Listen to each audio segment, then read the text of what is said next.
Bonsoir Sarah Abitbol. Ce Bonsoir. livre dont je parlais, c'est Un si long silence. Il a permis de libérer la parole dans le monde du sport. On va y revenir dans un instant. Et cette fois, vous revenez sur votre histoire dans un documentaire qui sera diffusé sur France 2 ce soir. Documentaire réalisé par vous, Emmanuel Anison. Vous êtes journaliste. Documentaire co-réalisé avec Rémi Burkel. J'avais déjà une première question pour vous, Emmanuel. 2 ans après la publication donc, du livre, pourquoi ce documentaire ? Parce que on souhaite toucher d'autres populations, des gens qui n'ont pas nécessairement lu le livre. Là, en prime time, sur le service public, un documentaire, ça va être vu par des familles entières. Et nous, ce qu'on espère, ce qu'on attend, c'est que de la même façon que Sarah, en voyant un jour un film, celui de Flavie Flament, qui dénonçait les agissements d'un photographe qui l'avait violé, de la même façon, on se dit que dans des salons, des gens vont se tourner vers l'autre en disant « Et est-ce que toi aussi ?» Et c'est ça l'idée. L'idée, c'est la libération de la parole, c'est d'aider à ce que des gens la prennent, non pas simplement parce qu'on veut que la parole se libère, mais parce que quelqu'un qui ne parle pas, c'est quelqu'un qui se détruit de l'intérieur, et c'est quelqu'un aussi qui permet que des agresseurs continuent de détruire des victimes. Sarah Abitbol, vous avez réfléchi longtemps avant d'accepter cette fois-ci ?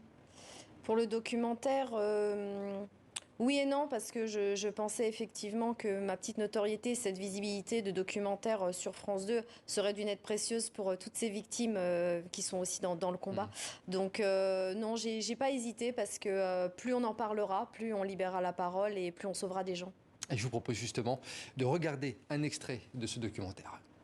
Sarah a 12 ans et il repère Sarah. On a l'impression qu'il a la main mise sur tout. J'étais là comme une pomme en permanence et j'ai rien vu. Au fond, l'entraîneur a tous les droits sur le corps de l'athlète. Là, je comprends pas ce qui m'arrive et il commence à m'embrasser. C'est pas possible d'en parler, c'est pas possible. Pour le documentaire, vos interviews, Sarah Abitbol, ont duré 3 jours. Cela a été difficile pour vous de se confier de nouveau ? Très difficile, très difficile. Oui, il y avait 3-4 heures parfois d'interview. J'ai beaucoup pleuré. Ça a été très dur et à un moment donné, c'est vrai que je leur ai dit, il va falloir que ça s'arrête un petit peu parce que j'étais aussi en préparation de spectacle, je m'entraînais et j'y arrivais plus. Mais je pense que c'était nécessaire aussi et c'était une sorte de thérapie pour moi et c'était nécessaire pour avancer. Mais j'ai eu des moments encore très difficiles. Vous dites que même physiquement, vous avez de nouveau ressenti certains traumatismes. Oui, ça me brûlait de nouveau partout, dans tout le corps. Et j'ai refait des cauchemars aussi. Le corps se souvient en fait, c'est ça, même de très très longues années après. Le corps se souvient, oui. Emmanuel Anison, ce qui est frappant dans ce documentaire également, c'est l'émotion des proches de Sarah Abitbol que vous avez rencontrés. Beaucoup sont au bord des larmes lorsqu'ils évoquent cette affaire, et ce pour différentes raisons. Oui, alors il y a eu une vraie progression parce que ses proches, je les avais rencontrés pour le livre et certains avaient même refusé de témoigner en disant c'est du passé, comme l'ancien partenaire et compagnon de Sarah, Stéphane Bernadis. Et le livre a fait basculer quelque chose. Et ces personnes, ces proches comme Stéphane, ont accepté d'être interviewés pour le documentaire. Et ensuite, au fil des heures de l'interview, Stéphane Bernadis, par exemple, a pris conscience de ce que le traumatisme de Sarah avait provoqué, en fait, et sur leur vie de couple, leur vie de patineur, de champion, et sur, par ailleurs, l'impact, en fait, des révélations de Sarah. Et donc, il y a beaucoup d'émotions. De la même manière, la maman de Sarah, qui elle avait accepté de me parler pour le livre, inversement, me disait « Ah non, moi, je ne vais pas parler devant les caméras ». Donc, elle est arrivée le matin de l'interview en disant « Je ne parlerai pas ». Et il a fallu plusieurs heures pour réussir à la faire parler. Et c'est un témoignage d'un grand courage. C'est une manière d'accepter également, selon vous, ce qui est arrivé à Sarah, de parler, de prendre la parole ?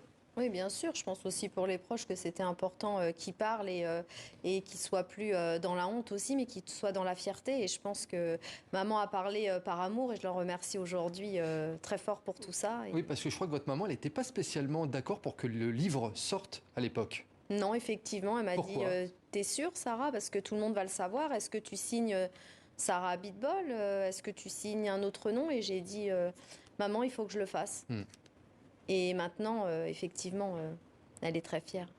Vous parlez de fierté. Dans ce documentaire, vous dites également, je suis passé de la culpabilité à la fierté. C'est une très belle phrase que vous dites dans ce documentaire. Oui, c'est vrai. Et ce que je voulais aussi, c'était que cette faiblesse que j'avais en moi et tout ce mal-être se transforme en force. Et aujourd'hui, quand on me dit que mon histoire est un exemple, je me dis que j'ai gagné. J'ai gagné, j'ai été enfin écoutée, enfin entendue. Un long silence, ça fait beaucoup, beaucoup de bruit. Ouais, parce que vous parlez souvent de système d'omerta dans le milieu du sport. Vous parlez de silence assassin. Oui, parce que c'est un silence assassin. Qui tue à petit feu les victimes. Qui tue à petit feu et on se retrouve dans l'antivie. C'est pour ça que c'est important de parler. C'est pour ça que je suis ici pour me battre pour les victimes. Parce qu'on pense qu'on va bien. Parce qu'on se dit non, on reste sous silence. Qu'est-ce qu'ils vont penser? Et mes parents, et ma grand-mère, et mon mari, et mes enfants. Et on se détruit à petit feu. Moi, je sens vraiment ma transformation. Je sens une renaissance depuis que j'ai parlé, depuis que j'arrive à enfin dire ce mot viol. Ça prend du temps. Parce que c'est un long cheminement, c'est pas parce qu'on écrit un livre et qu'on fait un documentaire qu'on se sent mieux. C'est un long cheminement depuis 2004. Mais aujourd'hui, je peux dire que je suis sur le chemin de la renaissance et c'est pour ça que je me bats, pour que toutes les victimes puissent parler, pour elles, pour sauver leur vie. Eh bien justement, on va écouter le témoignage d'une de ces victimes qu'on voit dans le documentaire, parce qu'il faut le dire, après votre témoignage, après ce livre, la parole s'est vraiment libérée dans le monde du sport. Des dizaines d'autres athlètes ont pris la parole. Exemple donc avec Hélène Godard, qui a été également, selon elle, violée par Gilles Beyer, comme vous. Elle témoigne dans ce documentaire. Je m'appelle Hélène Godard, j'ai 56 ans, j'ai été dans l'équipe de France pendant 15 ans.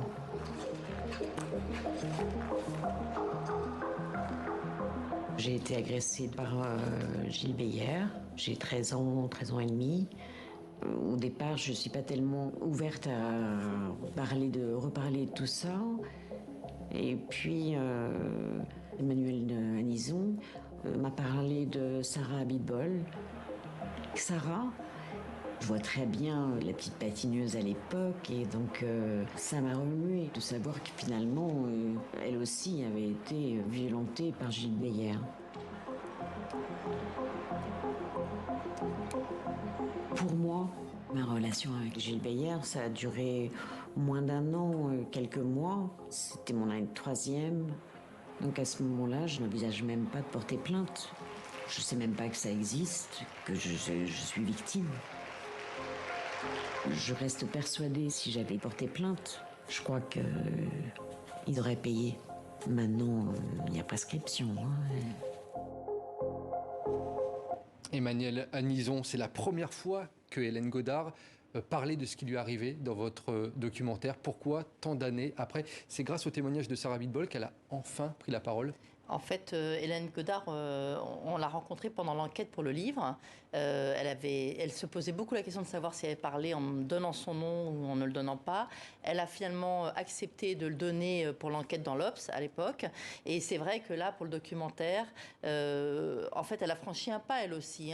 C'est-à-dire qu'elle est passée elle aussi de la honte à la fierté. Elle n'avait pas parlé à ses proches. Elle leur a parlé, ses enfants, son entourage, et seule sa maman savait en fait. Et donc elle a fait elle aussi toute cette évolution qui permet de se reconstruire. C'est quelqu'un qui a été très marqué par cette expérience et par le silence. C'est quelqu'un qui aussi dit qu'elle a été victime de 2 entraîneurs, ce qui montre que, quand on parle de système, c'est quelque chose d'assez terrible. Et c'est ce que vous dénoncez dans ce documentaire. Vous sentez que le système, justement, dans le monde du sport, a un peu évolué, un peu bougé suite à tous ces témoignages? Oui, il y a eu 54 fédérations de touchés, malheureusement. Donc imaginez le nombre de victimes. Il y a eu un système de crise qui a été mis en place au sein du ministère. Et maintenant, il y a une charte spéciale que les fédérations doivent signer auprès du ministère. Donc les choses ont été prises en main. Après, on a 40 ans de retard. Donc malheureusement, il y a beaucoup de travail à faire. Mais il faut que la société change en profondeur et on est là pour ça. Puis certaines personnes, il faut le dire, elles sont encore en place malgré qu'elles soient visées par certaines affaires. Est-ce que, Sarah Abitbol, vous sentez quand même que grâce à votre livre, grâce à votre témoignage, vous avez sauvé la vie peut-être de certaines filles, de certains garçons qui ont connu la même chose que vous? Ah oui.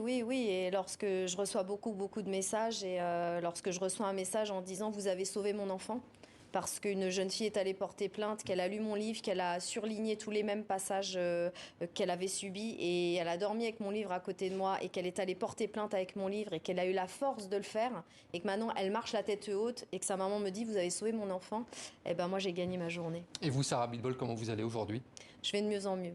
C'est vraiment le début d'une renaissance, d'une nouvelle vie. Et j'ai envie de dévorer la vie, j'ai envie d'en profiter. Et j'étais dans l'anti-vie et je me rends compte maintenant qu'est-ce que c'est bon de se sentir bien. Emmanuelle Anison, je pense que vous avez vu l'évolution de Sarah Abitbol sur les 2-3 dernières années.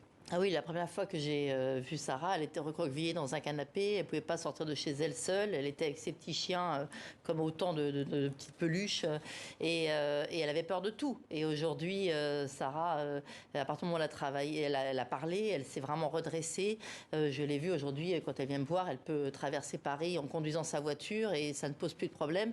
Donc c'est vraiment quelqu'un que j'ai vu revivre en fait. Et le combat, vous aimeriez le porter autrement maintenant, au-delà de ce livre, au-delà de ce documentaire? Oui, j'ai créé mon association La Voix de Sarah et j'essaie d'aider les victimes. Et puis aussi, je me bats contre l'imprescriptibilité des crimes sexuels en général sur mineurs. Et aussi pour, on espère, l'introduction de l'amnésie traumatique dans la loi. Parce que c'est vrai qu'on oublie pendant 15-30 ans et malheureusement, après, les faits sont prescrits et nos agresseurs sont toujours dehors. Donc la loi, en fait, préserve les agresseurs. Et nous, on vit avec ça toute notre vie. Donc voilà, tout ensemble, toutes les victimes et toutes les associations, on essaie de se battre pour ça. Et aujourd'hui, oui, ça fait partie de mon combat. Je crois que j'avais une mission sur Terre, c'était d'aider les autres et je le fais, j'essaie de le faire vraiment le mieux possible et ça me remplit de joie. Et c'est réussi, Sarah Abitbol. Merci à toutes les deux, en tout cas, d'être venues sur notre plateau. Je rappelle donc Un si long silence, une patineuse brise l'omerta, réalisé par Emmanuelle Anison et Rémi Burkel. C'est donc ce soir sur France 2. Merci. Je voudrais juste remercier Elodie Polo-Ackerman, notre productrice, qui a beaucoup travaillé. Un gros bisou à Rémi, qu'on aime fort et qui a beaucoup travaillé. Parce qu'il y a une grosse équipe derrière. Oui, et voilà, le message équipe. est passé. Merci beaucoup. Sarah.